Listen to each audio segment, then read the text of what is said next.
Hello, my name's David. I'm an environment artist.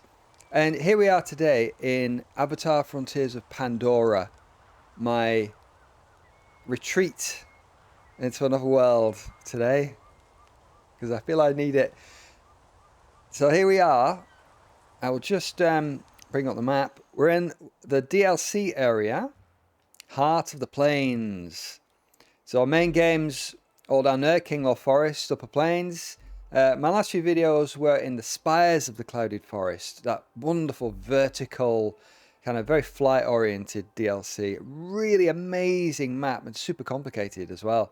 And this, the Heart of the Plains, has its own charms as well, much less sort of vertical, but lots of really interesting landscape features. I mean, we're here on this spire here. We're at the Zeswar camp, the site of the Great Games, where the DLC kind of opens. You make this journey from Kinglor Forest through some caves and stuff, and then you kind of end up here. And we have a waypoint. I'm going to remove said waypoint because don't need it. Lots of different things. All these old sort of forests that have been petrified sticking up there, really cool. But there's some really interesting geology going on. Really a massively erosive sort of landscape. I mean, it's all pointing to that Pandoran vibe that runs throughout of massive hydrological erosion at some huge geological time before all these events. You know, the whole landscape is just so deeply interesting, I find. And of course, we've got our characteristic floating Rocky Mountains and stuff as well. So here we are, and we were just looking at all of that. It's a really big area, a really generous DLC offering. You know, I think Ubisoft and Massive and their associated studios, you know, deserve a massive pat on the back for this. Really good DLC, that, you know, really supporting the game post-launch. And I thought that this would have been it. You know, with the sort of lukewarm reaction about, oh, it's Ubisoft, it's boring, you know, all of that nonsense. I thought that, you know, there wouldn't be the incentive to do anything more. But with the film coming out, that has kind of afforded that propulsive force to, you know, give another push and another DLC area, Fire and Ash, which I can't wait to see. And, you know, I mean, I'm cautiously optimistic with the third film this December. I mean, I saw the second was like, I mean, it was great to see more of Pandora. I just thought the film's fairly lacking, you know, but all things Avatar, you know, I do like it. So I will go and see the third one and, you know, reserve judgment until then. But here we are. Let's go and have a wander around, all right? Let's enlist Carol. Good old Carol. Whee! There you go. Thank you, Carol. Now, interesting. Yeah, let's just have a little swoop around. It's been a while since I've played this, actually. What with so many other great games to play and, you know, sort of tinker with. And I always feel a bit like I'm coming home when I play this game. You know, it takes my mind out of our world and into somewhere else and provides a bit of respite, I find. Mental respite and a recharge. So, you know, and then, what a great thing for that, eh? Yeah, brilliant. Oh, there's a Zakru. We'll have a look at one of them in a minute. But actually, I saw something which I thought would probably be quite interesting just to look at. With sort of bearing in mind the last Kingdom Come Deliverance 2 video, and I was just thinking, you know, it's talking about Z fighting, things like that, you know, like a bit more sort of games tech. But, you know, I'm not going into, you know, loads of games tech here, but I just wanted to sort of show this because I spotted this, Z fighting again. And, you know, a lot of people know exactly what Z fighting is. A lot of people really don't. And, you know, it's difficult to understand unless you know something of the underlying principles. You know, about like, basically that's polygons that are lying exactly on top of each other. And so the computer does a depth test from the view into the scene. And the first polygon it hits is the polygon that it will display to the viewer. But if another polygon is in exactly the same place, like on one screen refresh, it'll just pick one. you know, one or the other, it'll hit one. And all right, that's the right one. The next frame that it generates, it'll pick one. And it doesn't necessarily pick the same one. And so it oscillates between these two polygons, which are in the same space. And it's not an issue that a computer can resolve without help from humans, basically. You know, you would think that there would be some kind of way to detect it, but if it's been authored like that, there's not much the computer can do. It's just following its logic, and its logic is to display the first one. And when the first one is 2, what do? You know, frankly, you're lucky the computer doesn't crash when it comes up to stuff like this. You know, this is exactly the sort of logic that is great at crashing computers. So, you know, you see it there, don't you? It's like a sort of muddy version with bits of grass or mud or stuff, and then there's the proper metal version. And, you know, I expect that is probably, I mean, it could be the LOD that's displaying at the same time as the high-res version, or, you know, it could be, I don't know, it could be various different things. And, you know, unless you can get right in there and look at the geology, the geometry, then, you know, you don't know. So it happens, you know, it happens. Right, back on Carol after the Z fighting theory lesson. But it's an interesting thing, isn't it, Z fighting? You know, it's a logical error. Right, cool. Let's go and have a look at a Zakru. These are amazing creatures, these things. The Zakru basically have based their whole... Did I say Zakru? I think it's the... well, the Upper Plains tribes. Is that a Kamatiri? Can't quite remember. See, I've been out of this world for a little bit. But anyway, there's the tribe that they follow these around. These are migratory beasts. And periodically they'll wander to a new spot, settle themselves down, and their tail will dig down into the earth, as will their trunk. And they will just chill out there for like a few months. And they will take up nutrients from the earth, and then they will excrete other nutrients back into the earth, thus kind of fertilizing the landscape. And throughout the year, as they move around in this migratory pattern, you know, it renews the landscape. It's a great bit of kind of lore and you know, ecology that Pandora, you know, I love that. And they're amazing, aren't they? Look, they're great, these great massive gentle beasts. Hello! And his eyes follow you, or her eyes. Hello! Yes, oh, you're friendly. They're very nice, aren't they? I think I can pat them.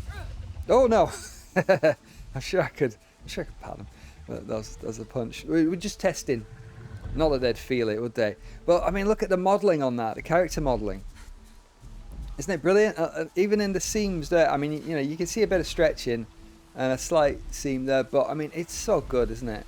It's really good. Old Zakru. And if we just run through into the camp a bit. It's great to be a Na'vi again. They're so mobile. They're brilliant. Oh, here we go. Here's a Zakru that's settled down. And look, the tail is in the ground. And look, they stay so still for so long that I keep forgetting what the tribe's called. These are the Zeswar, aren't they? And they make like awnings out of them. And you know, look, they've got these like platforms, and you know, they sort of build on them. It's great. And of course, you know, they provide like heat, don't they? You know, I mean, what a great idea.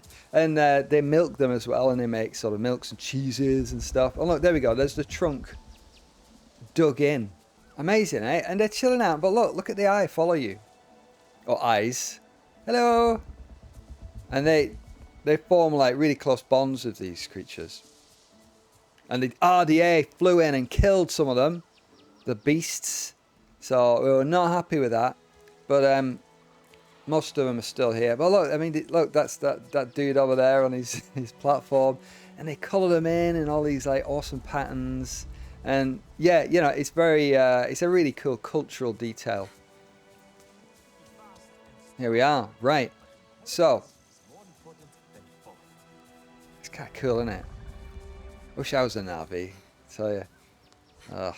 Pre-RDA though, you know, I want to be a Na'vi, like, you know, a few hundred years or a few thousand years before all this goes on. That would be very nice. Thank you very much. Nice fire. Right.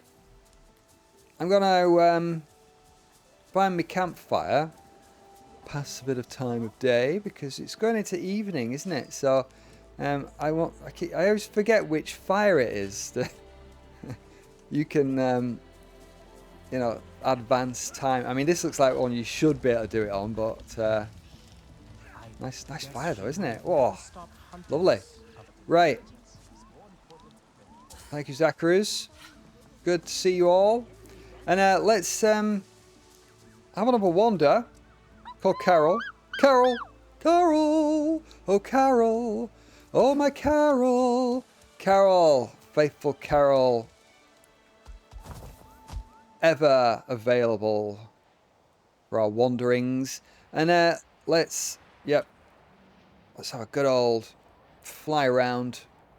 So that's our camp there. Lovely. The rivers are really cool, and this is really interesting. Oh, well, let's go and have a look at that one. Should you follow a river, something like that? Probably quite a fun thing to do. I'll check that out there. That looks very precarious, doesn't it? There, that's one massive mega flood away from tumbling, isn't it? Once that pillar comes out. Whoa, whoa, you don't say. Right, down we go. Not over-analysing rivers here. Oh, a little bit of loddage going on there, isn't it? Oh, the nice waterfall. Whoosh. Wah. There we go. Some dinosaurs. Hello, dinosaurs. Let's quickly escape because they will do a sonic attack. Eyes open. Yeah, exactly. Eyes open. Very nice. Ooh. Nice bit of overhanging greenery. So, let's just follow it up. It's so awesome. I mean, I love the waterfalls in this game. They are definitely my favourite waterfalls. Oh, another little camp here. Hello. In the lee of this awesome tree. I love the flora in this game. It's so cool. So rich and varied. Right, so here we go. We've got this, you know, like a sort of fault line almost, haven't we? I mean, look at it. The whole land is just scooped out from here. And this sort of shelfy kind of thing going on. And then all of that, you know, this is like a cross-section of the geology, isn't it? Ah, man, it's brilliant. And another camp we got going on. That's cool, isn't it? Whoa. Wow. I mean, how beautiful is that? Look at that. Like cherry blossom on steroids, isn't it? Right. That looks like a bit of, yep, resistant slab. There we go. Fighter's ground. Whee. Oh yeah, there's still left over from these sort of athletic great games. You know, there's like kind of, I think there's fighting competitions, and then there's like a sort of parkour competition type thing. Various things that you can do. Right.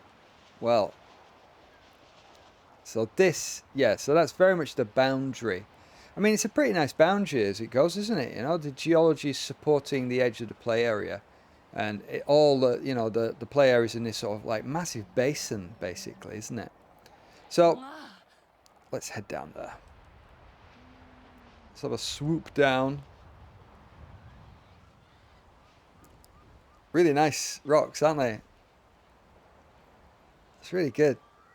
They got some really good modelers. I mean, Massive know what they're doing, don't they? You know, they got some really talented artists and art direction. What's down there?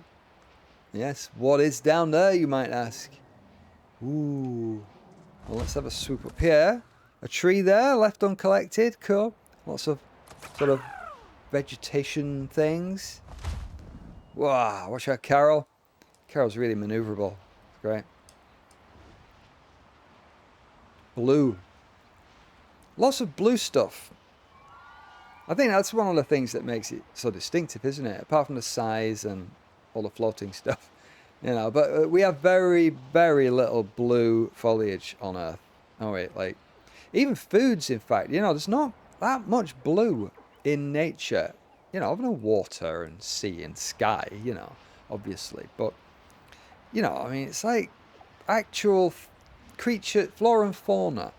You know, I don't think there's that much that there's blue, is there at all? You know, other than like, you know, you've got some foods like blueberries and stuff, but yeah, I mean, it combines to make a very distinctive landscape that's very different than Earth, doesn't it? I think, you know. So check all this out here, right? This like an ultra eroded sort of section here with water just falling everywhere, basically. I mean, you know, it's a really dense area. You know, you can see all the strata. Ah, more stuff. More stuff, you see? Approaching a command camp now. Let me see. Oh. Lieutenant Hinckley. Yeah. Wow. That's the central refueling station for this whole region. Making those turbines go round and round. We'll take that out at some point, but we're on a sightseeing tour right now, so I shall do that at my leisure. But more of this stuff. Check it out. Where should we go? That way? Yeah. And, you know, this makes the landscape kind of feel a lot bigger than it actually is as well. I mean, in a sort of similar way to the spires of the clouded forest, you know, all that verticality. When you're adding a lot of verticality to your level design, you know, it just makes it much bigger, obviously, because you're getting a vertical dimension rather than a flat map. And it really makes a big difference, you know. I mean, it also makes it more complicated too. So, as a base that I've put out of action, and you know, I guess at an RV it'll just take a few hundred years and it'll all rot down, won't it? And probably in a few thousand years you'll never even know anything was there. You know.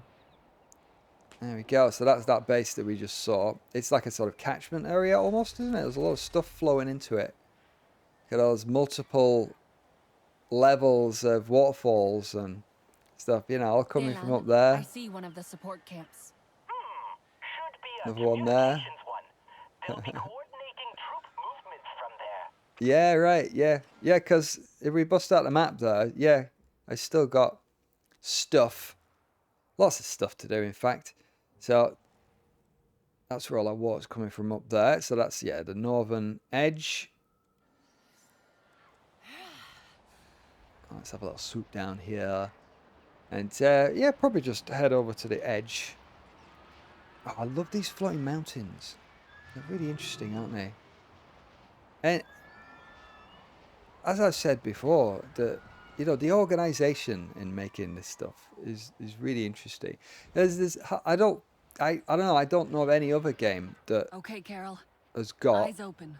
like stuff to manage in a very three-dimensional sense in this way, you know, like parts of the map that are floating. So you've got to think about the undersides and all sides of it and where they're all fitting in as well. Just loading up these levels in your 3D software must be, you know, a confusing mess at times if you're not being very organized.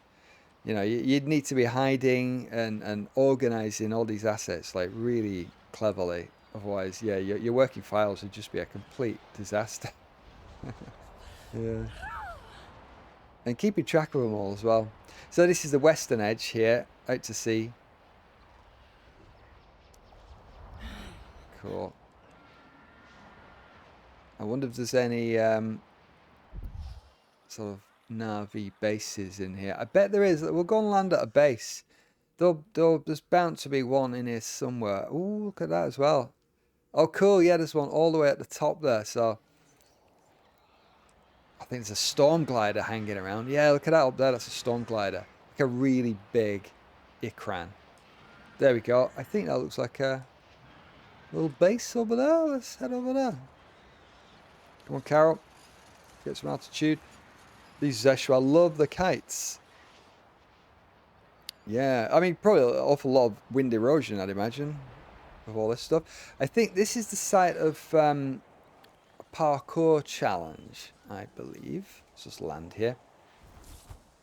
Here we go. Yeah, that's Mr. Parkour Man, I think.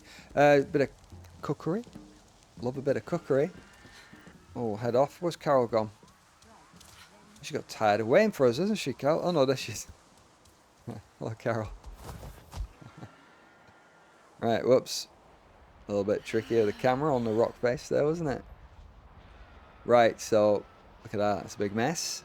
Don't want to go there, do we? So I think we'll maybe do a bit of fast travel. This is the only time I've done fast travel in this game, because I like to just travel, properly everywhere. But for our purposes, I'm not gonna make you sit around for all that too much. Whoa, very nice indeed. So yeah, we're down at the south west part of the map here, and another camp. Whoa, and hot springs as well. How nice. Yeah, lovely. Cool. Right, we'll bring Carol. Carol. Got all the UI turned off, so I have to use my eyes instead of the map. Right, up we go. Up we go.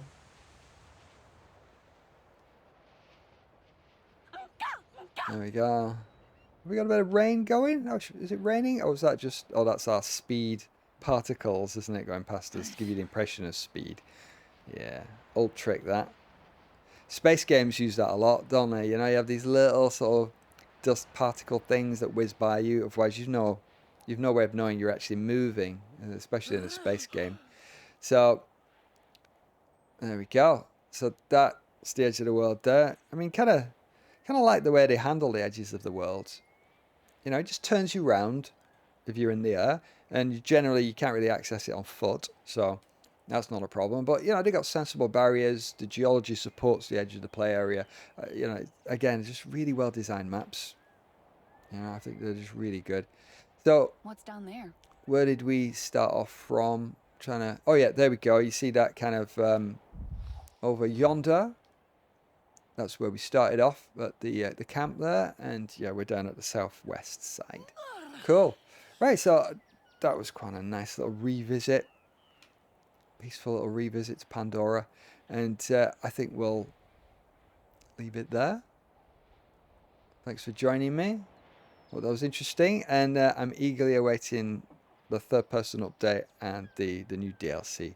So that's out in December, I believe. So cool. Right, I'll see you again in another video. Thanks for watching. Bye.